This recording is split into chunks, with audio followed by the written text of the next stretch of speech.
Pemirsa Bincang Pagi kali ini akan membahas mengenai bagaimana perkembangan dari seleksi pimpinan KPK.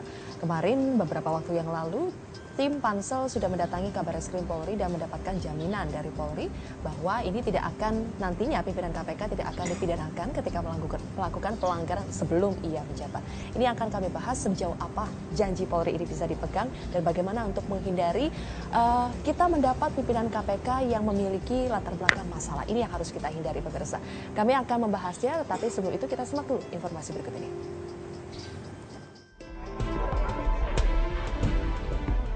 Tak mau kriminalisasi terhadap pimpinan KPK terulang, panitia seleksi calon pimpinan KPK serius melacak latar belakang para kandidatnya. Tim Pansel Capim KPK bahkan telah meminta bantuan 6 lembaga untuk melacak latar belakang para kandidatnya, diantaranya PPATK, Badan Intelijen Negara, KPK, dan Kepolisian. Penelusuran rekam jejak calon pemimpin lembaga anti rasuah itu diantaranya kondisi keuangan, sisi personal, termasuk hubungannya dengan masyarakat, serta catatan hukum masing-masing kandidat. Keseriusan itu dibuktikan tim Pansel Capim KPK dengan menemui Kepala Badan Reserse dan Kriminal Polri, Komisaris Jenderal Budi Waseso, untuk memastikan tak ada lagi kriminalisasi terhadap pimpinan KPK yang baru nantinya. Kami ingin mencari pimpinan KPK yang bukan hanya dia punya kompetensi dan punya integritas tentunya gitu ya, tapi dia juga punya catatan catatan kesalahan yang minim gitu. Seandainya pun nanti ada, itu kan sudah ada perjanjian bahwa kalau kasus itu kasus relatif kecil, maka itu mungkin akan ada penangguhan di mana nanti akan dikenakan setelah yang bersangkutan selesai gitu menjalankan tugasnya. Janji untuk tidak mengkriminalisasi pimpinan KPK produk Pansel dijawab Kepala Barreskrim Polri dengan mengerahkan tim untuk melacak rekam jejak para calon dengan maksimal, yang hasilnya nanti akan disampaikan kepada Pansel Capim KPK secara tertutup. Memang nanti kita sudah lakukan dengan tim saya ini menelusuri dari 48 calon yang disampaikan kepada kita. Masing-masing itu kita telusuri dari awal, tempat kelahiran asal, itu yang kita telusuri. Selama beliau bekerja itu ditelusuri, ya, kegiatan di mana saja sampai terakhir. Selama kegiatan itu, apakah pernah ada sangkut pautnya dengan masalah pelanggaran hukum? Kepastian dan jaminan itu dinilai penting agar para calon pimpinan KPK yang sudah disaring hingga saat ini bersih dari persoalan hukum sebelum lolos pada tahap selanjutnya.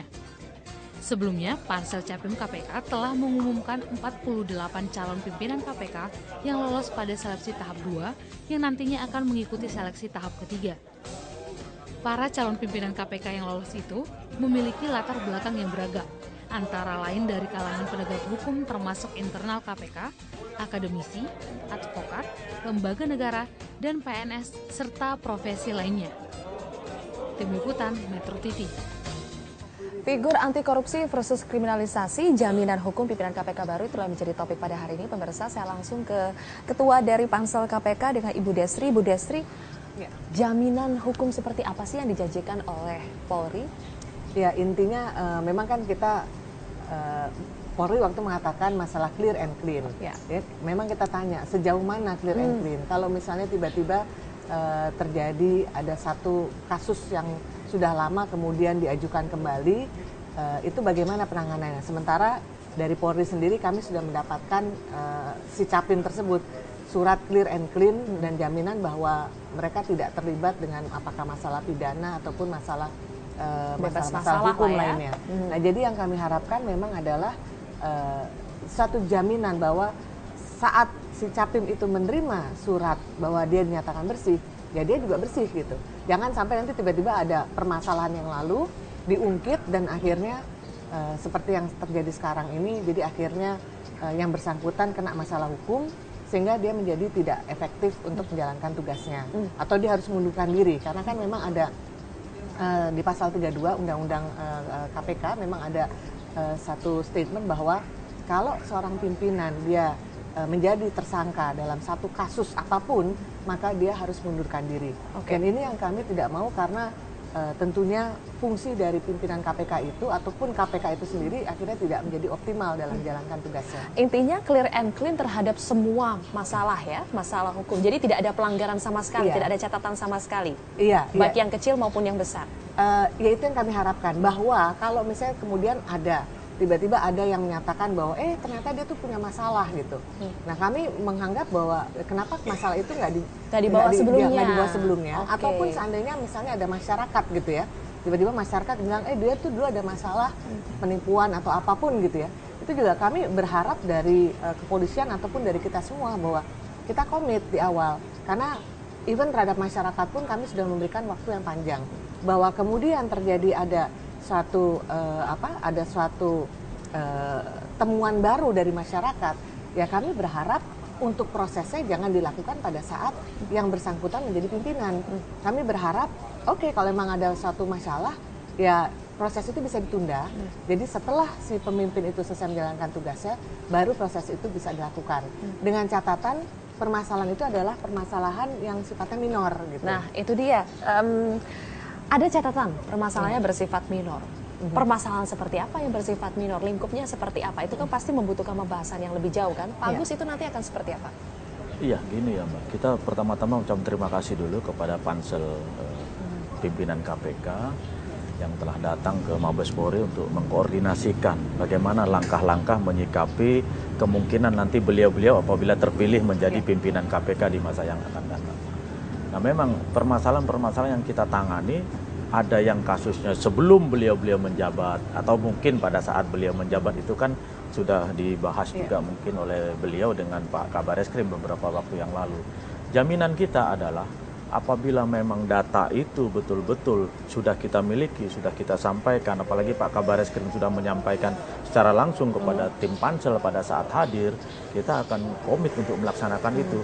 Nah tentunya pada kesempatan ini juga mungkin salah satu sosialisasi kita ya Bu ya kepada masyarakat, apabila beliau-beliau yang sudah mendaftar sebagai capim KPK yang nantinya akan diseleksi menjadi pimpinan, pada saat-saat yang ada inilah kumpulkan informasi yang selengkap-lengkapnya, karena bagaimanapun informasi atau data itu adanya di masyarakat. Betul. Kalau masyarakat tidak menyampaikan kepada kita, baik kepada kami Polri maupun sekarang pada pansel, ini tentunya data itu akan tetap tersimpan di masyarakat.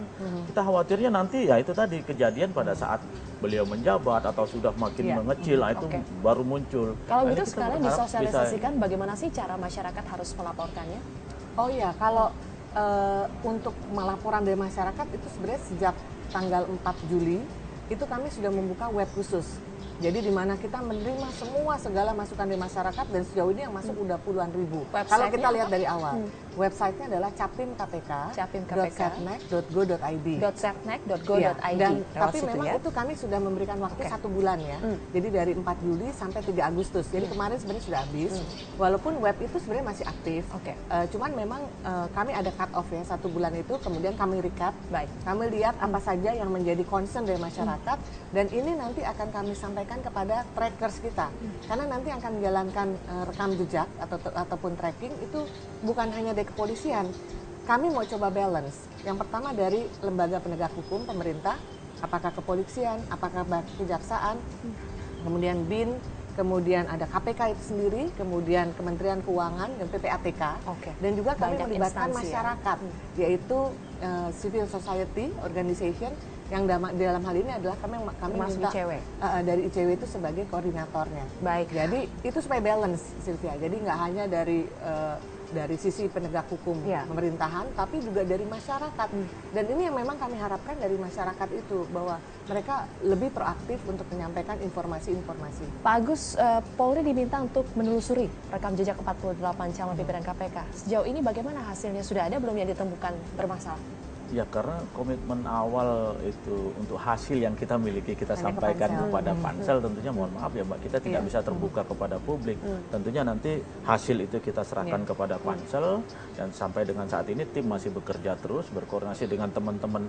Memang kita punya waktu ya Bu ya, 1 bulan lebih kurang sejak beliau-beliau datang ke tempat kita, itu kita koordinasi dengan teman-teman kewilayahan semua untuk mengumpulkan data selengkap mungkin, karena kita ingin pimpinan KPK di masa yang akan datang nih betul-betul beliau yang memiliki integritas untuk dalam rangka pemberantasan tindak pidana korupsi. Kapan sudah disampaikan rekam jejak hasil trackingnya? Oh belum, belum ya. Karena kan masih akan berproses. Oke, baik. Kalau dari ICW bagaimana? Kalau dari Polri masih akan menelusuri. Kalau kita lihat profil dari 48 yang lolos ini dari Polri ada, dari KPK ada. Itu bagaimana? Objektivitasnya akan seperti apa? Ya, kalau kita tentu saja akan tetap melaksanakan kegiatan penelusuran rekam jejak ya, baik diminta atau tidak diminta. Itu posisi ICW selama ini. Dan dalam pengalaman kita melakukan penelusuran rekam jejak dan mendukung kerja teman-teman di Pansel, memang pada akhirnya yang terjadi adalah sinergi ya, di mana ICW melakukan investigasi terhadap calon-calon yang terpilih pada tahap-tahap tertentu, kemudian hasilnya kita sampaikan secara langsung kepada panitia seleksi, dan harapannya mudah-mudahan hasil itu dijadikan juga sebagai salah satu bahan pertimbangan untuk melihat secara keseluruhan, secara utuh sosok yang akan diuji oleh Pansel dalam tahap-tahap tertentu di dalam seleksi ini. Kalau Bang Anan melihat ini ada progres baru, Polri memberikan jaminan kepada Pansel KPK, Anda menilainya seperti apa?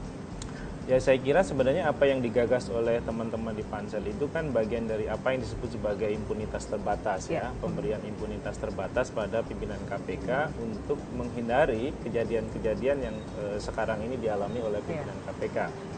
Nah, akan tetapi impunitas terbatas ini memang ada catatannya, terutama pada kriteria kasus yang akan ditangani. Ya. Misalnya kalau pimpinan KPK terlibat korupsi, ya tentu saja pada saat itu tetap harus diproses. Begitu juga ketika tertangkap tangan melakukan sebuah tindak pidana. Akan tetapi kalau kejahatan itu adalah kejahatan yang sifatnya minor seperti tadi yang disebut oleh Bu Destri, saya kira memang wacana untuk memberikan impunitas ini mengemuka ya, karena bagaimanapun. Berarti nanti kalau kasusnya seperti KTP, kemudian kesaksian hal-hal palsu, semacam itu minor. yang saya kira perlu diantisipasi ke depan ya, karena bagaimanapun itu kan kalau dilihat dari kasusnya juga kasus yang terjadi pada masa lalu, sesuatu yang yang kemudian mengganjal kerja-kerja pemberantasan korupsi ya, dan saya kira itu yang menjadi concern teman-teman di Pansel. Meskipun saya kira tidak cukup hanya dengan komitmen saja dari Mabes Polri, karena bagaimanapun impunitas terbatas itu harus dilegalkan dalam bentuk peraturan, dalam bentuk undang-undang dan sebagainya, yang saya kira itu akan memberikan justru kepastian yang lebih kuat terhadap posisi pimpinan KPK. Anda tadi menyinggung soal komitmen. Nah, ini saya pengen tanya, janji yang disampaikan itu bentuknya lisan, tulisan, atau nanti akan diatur lebih jauh lagi, lebih detail? Sebenarnya gini, nanti dari hasil laporan itu dari pihak trackers itu akan memberikan suatu surat ataupun apalah bentuknya yang berkaitan dengan para capim tersebut. Jadi misalnya capim A setelah ditelusurin dia tidak ada masalah, dia clean and clear, titik gitu kan. Capim B, oh dia ada masalah ini gitu. Nah, itu yang kami pegang. Nah, yang masalah jaminan memang seperti yang dikatakan oleh Bung Adnan, memang saat ini masih berupa semacam oral ya, masih pernyataan, lisan. Dan itu walaupun itu pun kami sudah menyambut sangat positif sekali, karena ini kan merupakan awal ya, bahwa nanti itu harus diatur lagi dalam bentuk suatu entah apakah itu peraturan ataupun itu masuk dalam undang-undang KPK, karena kami lihat kayak ombudsman itu juga mereka sudah ada itu imunitas terbatas. Kemudian juga ada peraturan, ada di lembaga lainnya juga mereka mempunyai semacam imunitas terbatas pada saat mereka menjalankan tugasnya. Tapi dengan catatan kalau mereka melakukan pelanggaran pada saat mereka memimpin, tentu saja itu nggak ada toleransi.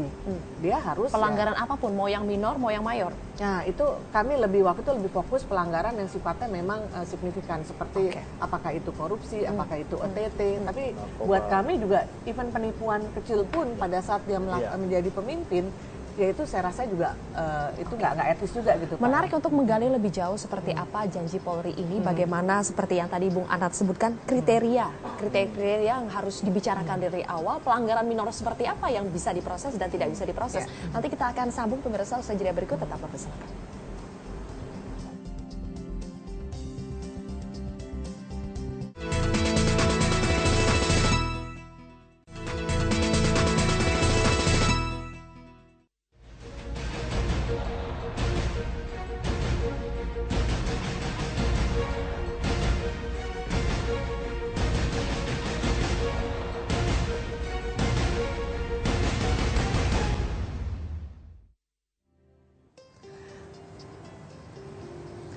Ya, pemirsa, Polri memberikan jaminan bahwa untuk pelanggaran yang sifatnya tadi disebutkan minor, tapi ada istilah pelanggaran ringan, mungkin maksudnya seperti itu tidak akan dipidanakan. Tapi batasan-batasan ringan seperti ini, seperti apa sih Pak Agus? Jadi mungkin gini ya Mbak, ya perlu kita juga klarifikasi bersama. Ya. Istilah-istilah dalam hukum pidana itu tidak ada hukuman kejahatan, bukan pelanggaran. Ini ada pelanggaran, ada kejahatan. Yang kita tangani adalah terkait dengan kejahatan di bidang pidana ya. Tidak ada kejahatan yang minor, tidak ada mayor dan segala macam. Yang ada itu kejahatan sebagaimana sesuai dengan pasal-pasal yang ada dalam KUHP tersebut. Nah, mungkin yang dikategorikan ringan itu atau mungkin istilah Ibu ini minor, mungkin yang ancaman hukumannya ringan gitu, seperti itu. Itu bisa saja dikatakan, tapi istilah hukumnya tidak ada yang mengatur seperti itu. Nah, prinsip penanganan perkara itu kita sudah ada tahapannya, mulai dari begitu kita terima laporan, kita lakukan proses penyelidikan. Nah, nanti dilihat perkara ini ringan bagi polisi dalam artian apabila unsur-unsurnya semua terpenuhi, pelapornya ada, saksi lengkap, korban mungkin kan, tersangka, barang bukti dan semuanya itu bisa dituntaskan dalam waktu cepat, mungkin kategori bagi kita ringan. Nah, sementara kasusnya mungkin juga berat, tapi tidak bisa dikatakan kalau misalnya pemalsuan itu dikatakan ringan, belum tentu juga, karena kan kita harus menelusuri banyak-banyak pihak. Nah, yang belum tentu itu kan nanti akan menimbulkan kerancuan, Pak ya. Bagaimana nanti kalau misalnya terkena, ini dikategorikan ringan atau tidak, bisa saja itu dikategorikan menurut dia ringan, tapi menurut kepolisian berat. Itu kan harus dibicarakan lebih lanjut, Pak betul. ya. Makanya tadi kan beliau kan mengatakan bahwa kemarin pada saat pertemuan dengan Bapak Kabareskrim tentunya sudah dikatakan bahwa kami siap mendukung semuanya program yang dilakukan oleh beliau-beliau dari Pansel Capim KPK.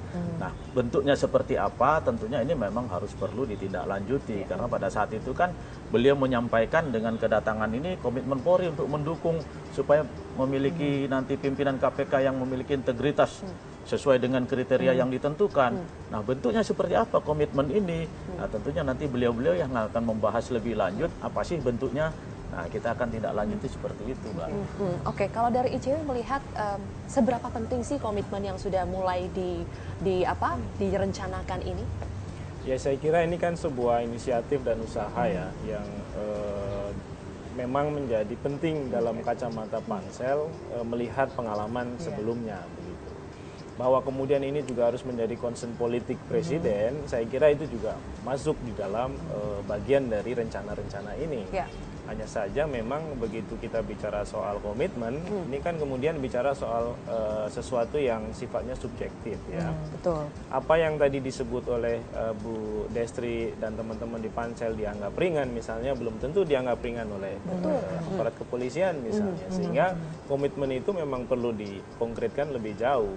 Seperti apa sebenarnya bentuknya, apakah dalam bentuk MOU atau dalam bentuk yang lain. Yang saya kira itu secara tertulis bisa dijadikan rujukan.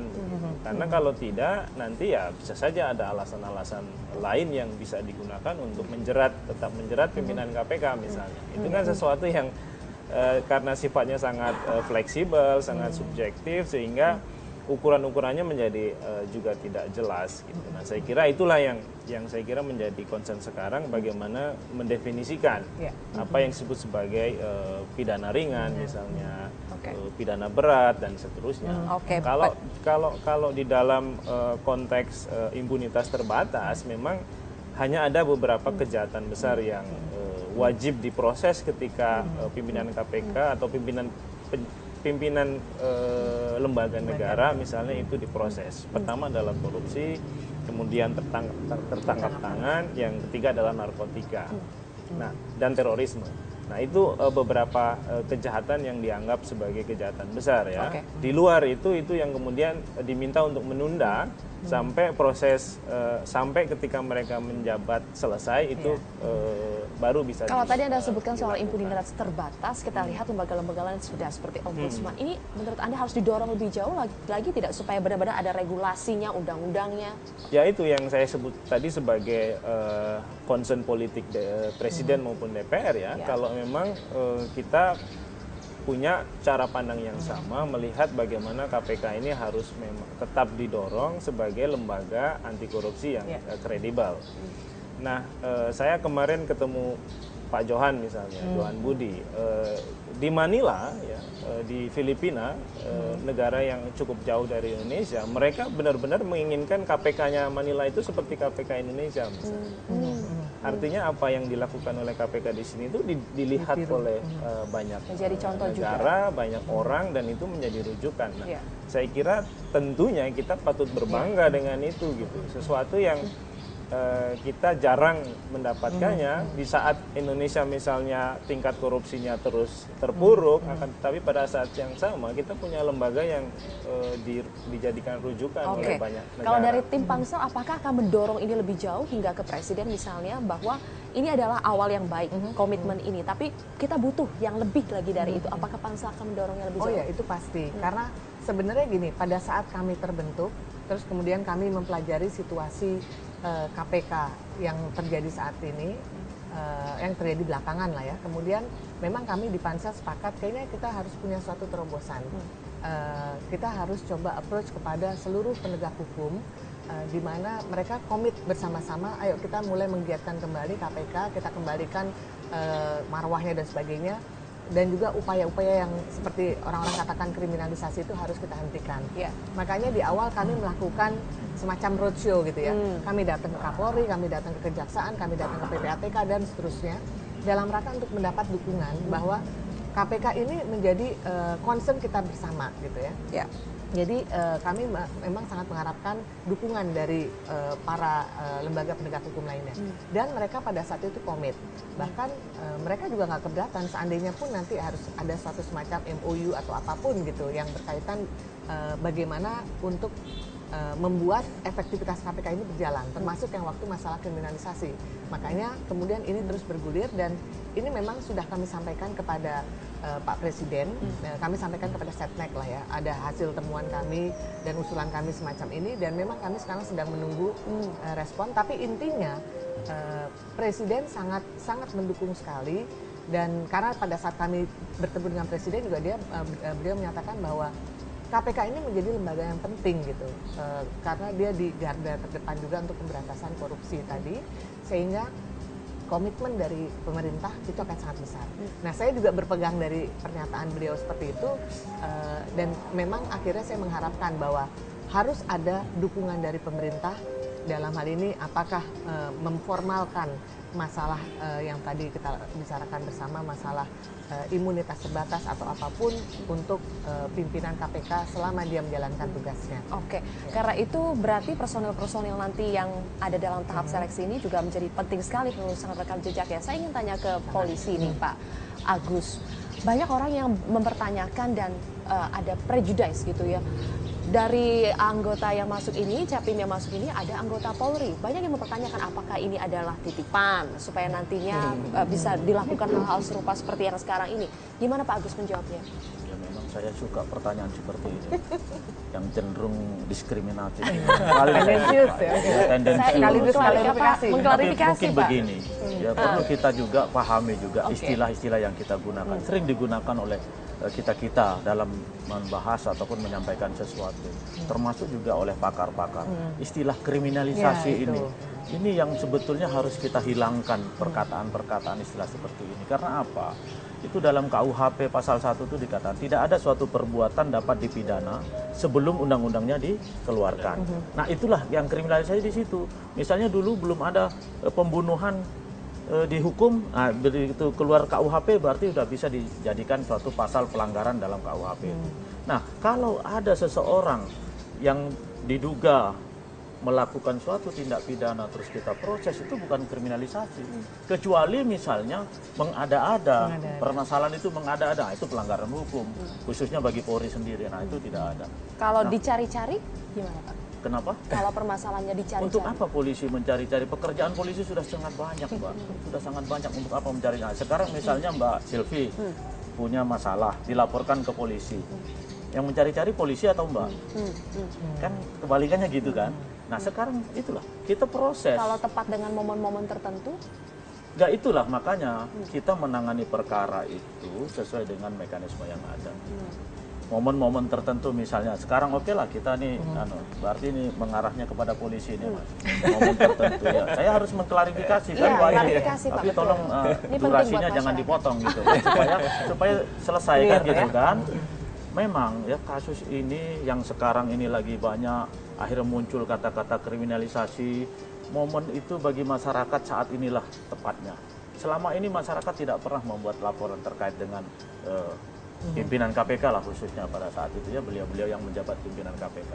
Begitu kita masuk kepada proses penanganan perkara terkait dengan calon Kapolri kami pada saat itu, pihak pengacara mengajukan gugatan pra-peradilan dan dikabulkan. Momen itulah digunakan masyarakat untuk membuat suatu langkah-langkah hukum berikutnya. Itu terbukti berapa pra-peradilan yang dialami KPK yang kalau tadi istilahnya menang kalah ya, yang kebetulan KPK mengalami kekalahan, baik yang maju KPK sebagai pemohon maupun yang termohon. Nah ini memang momennya itu kebetulan. Saya selalu pada setiap kesempatan juga, dulu kasusnya Pak senior saya juga Pak Joko Susilo juga kebetulan juga pada saat itu ya. Sekarang kebetulan lagi ya. Kita tidak bisa menyalahkan. Begitu ada pelaporan kita tangani mekanismenya seperti itu. Itu udah selesai. Nah, yang tadi pertanyaannya apakah ada titipan atau apa? Tergantung beliau-beliau nanti kan. Kita kan tidak ikut ini kan. Beliau-beliau mendaftar sebagai pribadi, ada 3 perwira tinggi Polri aktif yang sekarang masih ikut. 1 sudah pensiun lagi Bu ya, Pak Yoce, beliau sudah pensiun lagi kemarin sudah diserah terimakan jabatannya. Kapolda Papua. Dari Kapolda Papua sudah diserah terimakan ke Pak Paulus, beliau sudah memasuki masa pensiun, berarti tinggal 2 kami. Nah itu bagi kami tidak ada kepentingan bagi kami. Untuk apa? Beliau-beliaulah nanti yang menentukan. Nah kalau dikatakan ada titipankah, jangan ke kami dong nanyanya, kepada pansel dong itu kan. Nanti saya akan tanya kepada Bu Destri bagaimana itu benar-benar meloloskan orang-orang yang patut memang diloloskan, tidak ada yang titipan-titipan, tapi memang orang-orang yang terbaik. Dan tadi kalau Pak Agus bilang ini adalah momen bagi masyarakat juga, tepat momennya untuk masyarakat melaporkan. Saya akan tanya, katanya ribuan masyarakat telah melaporkan, banyak sekali yang masuk. Itu bagaimana menyortir yang laporan yang bisa ditindaklanjuti dan yang tidak bisa? Tapi jawabannya pemirsa akan kami tunda sampai jeda berikut, tetap bersama kami.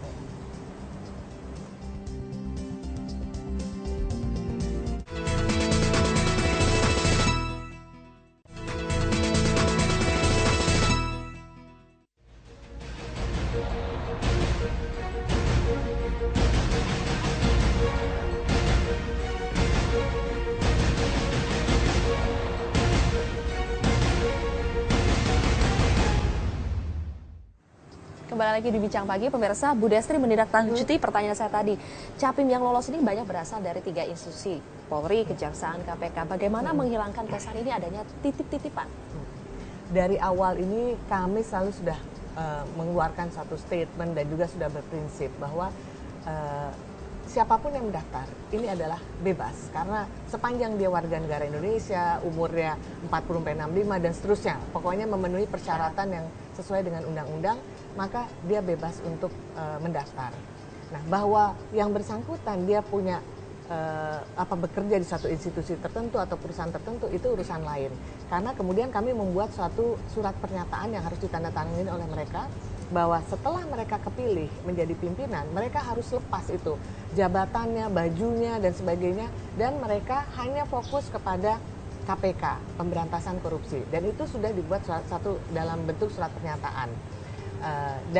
Sehingga kami di sini memang tidak melihat, oh ini anggota dari Polri, oh ini dari Kejaksaan, oh ini dari dosen, karena sekarang ini banyak gitu. Kita dari 48 ada polisi 4 atau 5, kemudian ada Kejaksaan 2, kemudian ada dari Hakim 2, tapi ada dari dosen jumlahnya juga besar, ada 8, kemudian ada dari swasta. Jadi ini bervariasi Mbak, makanya komposisinya memang merata, ada yang backgroundnya keuangan gitu. Jadi buat saya kita pada saat menilai pun kita nggak ngelihat si ini dari mana ya. Nah, enggak. Jadi benar-benar kita melihat pertama adalah bagaimana kompetensi yang bersangkutan. Jadi dari hasil semua tes-tes yang sudah kami berikan, dan kedua tentunya kita melihat latar belakang dan juga masukan dari masyarakat. Nah, karena ini menjadi sangat penting. Ngomong-ngomong soal masukan dari masyarakat, katanya ribuan yang masuk, bagaimana menyortir, bagaimana yang harus ditindaklanjuti dan tidak ditindaklanjuti? Ya, tentunya memang ya, jujur ke sekarang ini setelah 48 kami mulai lagi kan dari awal kan. Jadi yang di awal yang di pertama itu sudah tidak masuk lagi dalam hitungan. Jadi sekarang dari 48 per posisi kemarin itu sudah sampai 4.750-an di luar yang tahap pertama. Jadi tahap pertama dan tahap kedua. Itu masukan yang masuk? Masukan yang masuk sampai sejumlah itu. Wow. Tapi memang kami melihat, benar-benar melihat pertama tentunya substansi dari masukan dari masyarakat tersebut ya. Kemudian yang kedua juga kita perhatikan satu pola. Apakah ini sifatnya genuine atau ini sifatnya memang hanya untuk mobilisasi aja. Jadi kadang-kadang saya juga kembali menekankan bahwa masukan masyarakat ini bukan berfungsi sebagai kayak semacam Indonesian Idol. Bahwa makin banyak dia mendapatkan masukan, maka dia akan probability dia untuk terpilih makin besar. Enggak gitu. Jadi kami kan juga bisa melihat ini polanya sama, kemudian bahasanya kurang lebih sama, hanya rubah-rubah dikit. Kemudian bahkan memang kan kita harus minta menyertakan email dan telepon. Kami coba telepon, itu tuh lalit gitu. Jadi memang ada yang sifatnya seperti itu. Mesin tapi, itu, Bu. Ya, buat kami ya itu menjadi catatan saja buat kami. Tapi itu nggak berarti kami nggak menghargai. Tapi buat kami ini suatu respon yang sangat positif bahwa ya tentunya ada sedikit seperti tadi itu mobilisasi, ya itu nggak masalah karena itu resiko kan. Kita sudah terbuka seperti itu. Karena di luar itu pun juga kami melihat banyak yang sifatnya substansial juga. Dan itu menjadi pegangan dari kami. Tentunya yang kami lakukan sekarang ini adalah kami mencoba untuk recap dari berbagai nama-nama si capim tersebut. Kemudian catatan beberapa hal yang memang menjadi masukan dari masyarakat. Karena sebenarnya intinya gini, kalau yang sifatnya mobilisasi itu tentunya kalau kita ambil dari taruhlah dia ada ratusan, tapi mungkin poinnya hanya ada 2 atau 3 poin. Nah itu kami catat, oh oke, dia positif ini, ada negatif ini gitu. Jadi itu kami membuat satu semacam recap yang nantinya tentunya kami berharap untuk klarifikasi.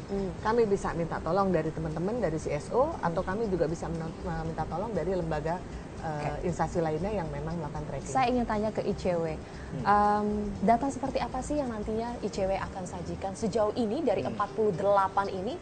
ICW punya nggak catatan-catatan yang sudah ini tidak clear and clear, ini clear and clean, sudah ada belum dari ICW? Jadi kalau kita posisinya, kita tidak akan memberikan kesimpulan apapun terkait dengan temuan kita. Kita akan sajikan semua temuan itu sesuai dengan fakta yang kita dapatkan di lapangan. Nah, nanti itu semua akan kita serahkan ke pansel dan kita berharap pansel yang nanti akan menentukan. Karena bagaimanapun yang mengetahui secara langsung kebutuhan KPK seperti apa itu kan pansel. Nah, akan tetapi memang kita juga berusaha supaya fakta-fakta yang kita temukan itu selengkap mungkin supaya pansel mudah untuk mengambil kesimpulan. Nah, sebenarnya kalau latar belakangnya pejabat negara itu mudah untuk ditelusuri rekam jejaknya karena dia adalah pejabat negara. Jadi datanya sudah tersebar kemana-mana datanya. Tetapi kalau backgroundnya itu swasta misalnya, ini memang butuh effort yang lebih khusus, apalagi ini swasta yang memang tidak juga terkenal misalnya. Nah itu butuh penelusuran yang berbeda. Nah sampai hari ini kita memang masih terus melakukan upaya-upaya itu. Bahkan nanti kita berharap sampai tanggal sebelum wawancara kita juga akan tetap memberikan informasi karena bagaimanapun proses itu masih berjalan ya. Nah sampai hari ini memang kita baru memberikan beberapa informasi terbatas kepada pansel karena pansel juga sedang melakukan proses sorting terhadap para calon-calon ini dan mudah-mudahan informasi itu juga cukup membantu. Tapi memang salah satu hal yang menjadi concern kita karena timingnya yang memang sangat terbatas ya 1 bulan untuk melakukan investigasi terhadap 48 calon itu memang sesuatu yang yang tidak ringan, tidak mudah, apalagi calon-calon ini posisinya tersebar di berbagai tempat ya.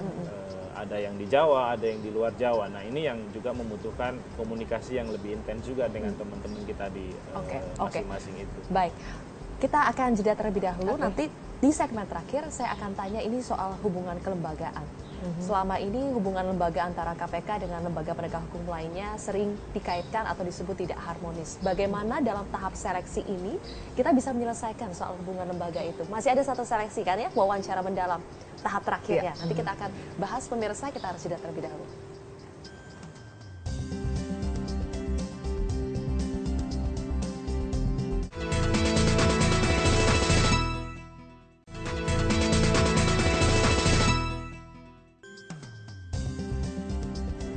Kembali lagi bersama kami di Bincang Pagi, pemirsa. Bu Desri, selama ini hubungan kelembagaan antara KPK dengan penegak hukum lain sering terlihat kurang harmonis. Bagaimana memperbaiki itu dalam tahap seleksi? Ya tentunya makanya ke depan kita mungkin butuh seorang figur yang memang bisa membuka komunikasi dengan lembaga penegak hukum lainnya. Jadi dalam hal ini tugas atau fungsi KPK yang memang kami lihat agak kurang dalam KPK yang terakhir ini adalah masalah koordinasi dan masalah supervisi. Nah, dua ini memang membutuhkan suatu skill tertentu juga. Jadi ini yang kami harapkan bahwa pimpinan KPK ke depan memang harus mempunyai kapasitas juga dalam melakukan koordinasi dan supervisi. Terakhir kesimpulan yang bisa kita tarik ini untuk semuanya, bagaimana supaya calon pimpinan KPK yang terpilih ini benar-benar adalah calon-calon yang berintegritas, bisa berkoordinasi, fungsi supervisi juga dijalankan, dan bagaimana Polri pada akhirnya dapat memegang teguh janjinya, berkomitmen untuk bisa bekerja sama lah, tidak mempidanakan sesuai dengan yang tadi sudah dikomitkan. Dari Pak Agus terlebih dahulu.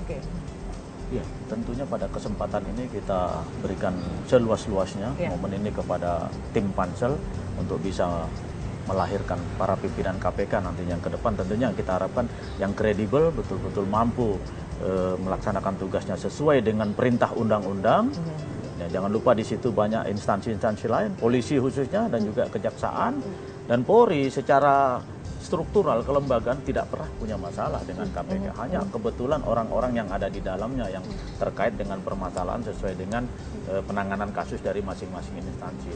Kita berharap ke depan pimpinan KPK yang akan nanti terpilih bisa lebih mengayomi dari dua instansi lain, khususnya dalam proses penegakan hukum terhadap pemberantasan korupsi. Tadi yang disampaikan beliau, koordinasi dan supervisi itu lebih ditingkatkan lagi, karena memang kami menyadari teman-teman kami yang di KPK itu kan, penyidik KPK itu rata-rata kan bukan rata-rata, semuanya itu junior dari kami. Jadi bagaimana saya mau supervisi ke tempat sana? Sebetulnya supervisi karena fungsi dan kewenangan tugasnya harus dilakukan, ya itulah berdayakan itu. Jadi kita tetap memberdayakan ketentuan perundang-undangan, komunikasi yang ada, sehingga tidak ada jarak antara kami, kepolisian, kejaksaan, termasuk dengan KPK.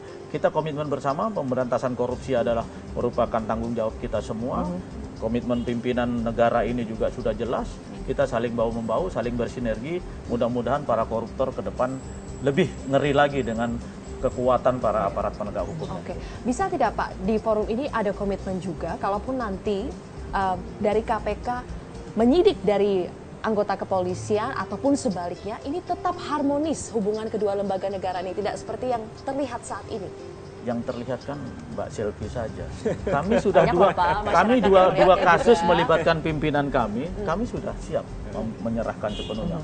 Yang terakhir Mbak kemarin, ini yang terakhir karena kebetulan saya mendengar langsung kasus yang terkait dengan Pak Komjen Budi Gunawan. Pada saat itu Pak Tarman mengatakan 3 hal kepada kami semua. Waktu itu kami dikumpulkan para pamen dan pati di Mabes Polri. Beliau 3 yang beliau sampaikan. Hormati proses hukum yang ada, siapkan penasihat hukum. Yang ketiga, kita monitor perkembangan kasus. Itu yang diarahkan Pak Sutarman pada saat itu. Beliau Kapolri kepada kami semua. Dan kami laksanakan. Itu tidak ada kami satupun yang sepertinya melakukan hal-hal yang kontraproduktif. Kita biarkan untuk melaksanakan ini. Dan itu sudah kami buktikan. Dan komitmen ini ke depan, Pak Badrudin Haiti dengan Pak Budi Gunawan sudah beliau memerintahkan kepada kami, soliditas kami tingkatkan internal dan juga sinergitas dengan aparat lain kami terus akan tingkatkan. Ya bagaimanapun kita punya komitmen yang sama lah, khususnya di dalam pemberantasan korupsi. Kita tunggu lihat nanti. Amin. Kita buktikan bagaimana. Mohon doa restu dan dukungan serta koreksinya. Dari ICW gimana? Bung Ya, Adnan? untuk pimpinan KPK saya kira kuncinya satu ya integritas, itu sesuatu Ya, yang nggak itu bisa pasti dihilangkan. Sebagus apapun orangnya, terampil apapun orangnya, kalau integritasnya rendah, saya kira ini tidak layak untuk dipilih. Ketegangan, konflik antara dua lembaga penegak hukum selalu ada, itu tidak bisa dihindari sepanjang ada kasus yang ditangani oleh masing-masing dari kedua lembaga itu. Yang dibutuhkan adalah peredam. Nah, peredamnya itu bukan hanya berdasarkan koridor di dalam undang-undang, sebagaimana disebutkan di undang-undang KPK misalnya terkait dengan supervisi dan koordinasi, akan tetapi memang karena agenda pemberantasan korupsi ini merupakan komitmen politik negara, maka negara yang harus menjadi peredamnya. Dalam hal ini negara diwakili oleh Presiden. Baik. Terakhir Bu Destri, singkat. Oke, ya kembali saya juga menekankan bahwa pemberantasan korupsi ini menjadi tanggung jawab kita bersama ya Pak ya. Apakah itu masyarakat, apakah itu penegak hukum, dan kami dari Pansel, karena saat ini kami juga masih dalam proses mencari calon pimpinan KPK, dan saat ini kita sudah mempunyai ada 48 nama dari 250 juta masyarakat Indonesia. Jadi tentunya kami berharap partisipasi aktif dari masyarakat juga, dari pihak-pihak lembaga instansi pemerintah, itu untuk memberikan masukan sebanyak mungkin, dan tentunya nanti pada saat kita sudah mendapatkan pimpinan KPK, yang tentunya di awal kriterianya kan sudah kami saring ya. Jadi sekarang ini tinggal masalah apakah dia dari sisi kompetensi kami sudah menyaring, tinggal sekarang masalah integritas, kemudian masalah leadership dan sebagainya yang nanti akan kami perdalam di dalam tahap wawancara. Tapi tentunya masukan dari masyarakat untuk melihat kualitas ataupun komitmen dan integritas mereka juga itu sangat kami perlukan ke depannya. Dan akhirnya memang yang kami harapkan bahwa kita perlu ingatkan lagi bahwa kita Pansel ini tidak mencari individual pimpinan KPK, tapi yang kami cari ini adalah satu kelompok pimpinan KPK yang bisa bekerja secara kolegial, kolektif kolegial. Jadi dalam hal ini kita pun juga harus melihat komposisi ya daripada pimpinan KPK itu secara optimal. Baik, terima kasih banyak narasumber saya, ada Pak Agus, Bung Adnan dan juga Bu Destri atas waktunya. Kita harapkan semoga dalam tahap terakhir ini kita benar-benar bisa mendapatkan calon pimpinan KPK yang terbaik untuk pemberantasan korupsi di Indonesia.